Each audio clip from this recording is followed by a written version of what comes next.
얼마 전 온라인으로 연수를 하는데 한 선생님께서 올해 교과 전담 맡게 되었는데 너무 걱정되신다는 거예요. 들어가는 반도 많고 다양한 성향의 아이들을 만나게 되니까 수업이나 생활 지도가 쉽지 않을 것 같다 걱정하시더라고요. 제가 작년에 교과 전담 교사를 11년 만에 했어요. 1학년부터 6학년까지 다 들어가는 전담 교사였습니다. 저희 학교는 제외 한국 학교라서 아이들이 영어 수업도 많이 듣거든요. 그런데 주변 선생님 말씀 들어보니까 원어민 선생님 시간에 어떤 아이들은 난장판이라는 거예요. 그런데 저한테는 한 번도 그런 적이 없었어요. 원어민들이 저보다 훨씬 키도 크고 또 무섭게 생겼어요. 그러면 왜 저한테는 안 그러는 걸까요? 아이들이 작년에 쓴 교연평가를 보면서 이유를 살펴보도록 할게요. 저희 좋은 점이라고 써준 것 중에 몇 가지가 눈에 띄는데요. 혼낼 때 따끔하게 하셔서 아이들이 집중한다 라는 말이 있어요. 그런데 제 생각에 전 단 한 번도 혼낸 적이 없어요. 그런데 아이들은 제 태도에서 단호함을 확실하게 느낀 것 같네요. 두 번째 볼게요. 하면 안 되는 행동을 확실하게 얘기해 주어서 좋다네요. 수업 질서에 맞지 않는 부분은 확실하게 짚어요. 심지어 불필요하게 제 말에 끼어들어서 말하는 것도 끊습니다. 어떤 학생은 말 안 듣는 학생이 있으면 직설적으로 하지 말라고 경고해 주셔서 수업 동안 집중이 잘 된다, 칭찬을 잘 해주신다 라고 적었네요. 종합해보면 저는 안 되는 행동은 처음부터 확실하게 짚습니다. 화내거나 소리 지르는 것이 아니라 웃음기 싹 빼고 목소리는 낮게 하지만 힘있게 하지 말라고 이야기해요. 대부분의 학생들은 이것만 해도 충분히 잘합니다. 99%는 잘할 거예요. 물론 몸 조절이 잘 안 되고 습관이 되어서 시간이 좀 필요한 학생은 있어요. 그럼에도 불구하고 선생님의 이야기를 철저히 무시하는 학생이 거의 없겠지만 혹시나 있다면 저는 이렇게 할 겁니다.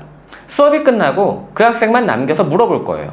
아주 단호한 표정으로 수업 시간에 뒤돌아보고 떠드는 이유가 있어? 이렇게요.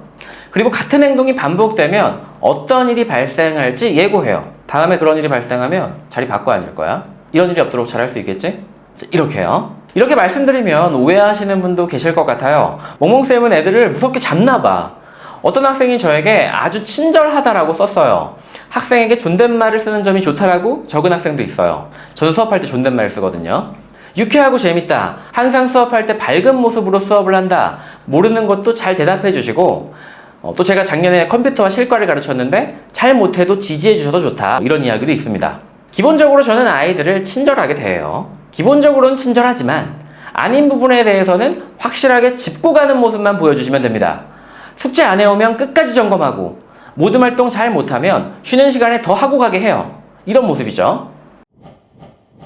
사실 아이들의 마음을 얻으면 수업이 굉장히 쉬워져요. 우리도 학창시절에 내가 좋아했던 선생님이 있었잖아요. 그 선생님 말은 잘 듣게 됩니다.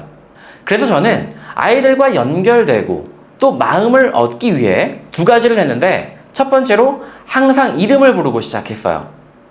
어떻게 보면 출석을 부른다고 생각할 수도 있는데 출석을 부른다는 느낌보다는 이름을 부르면서 한 명씩 눈 마주치고 인사한다는 느낌으로 했어요. 두 번째는 아주 짧은 놀이를 수업 시작 전에 했어요. 어떤 날에는 눈치 게임, 가라사대, 곰다리 세다리, 369 게임, 인간제로 등등 5분 안에 할 수 있는 놀이들을 많이 했는데 어떤 것은 수업과 관련이 있기도 했고요. 사실 어떤 것은 없기도 했습니다. 만일 이런 놀이들을 수업 안에 녹일 수 있다면 훨씬 더 좋을 것 같습니다. 어쨌든 아이들의 마음을 얻는 데에는 큰 도움이 되었던 것 같습니다. 수업 준비를 탄탄하게 하고 재미의 요소를 수업 안에 넣을 수 있다면 훨씬 더 좋겠죠. 올해 짧은 놀이들은 유튜브 쇼츠와 인스타 릴스를 통해 공유해 드릴 테니까 필요하신 분은 보고 따라해 보시기 바랍니다. 전담교사를 오랜만에 해보니까 전담교사가 가진 고충도 공감할 수 있었어요. 끊을 때는 끊으시고 하지만 아이들과 연결되려는 노력은 잊지 마시면서 행복한 전담생활 하시길 바랍니다. 감사합니다.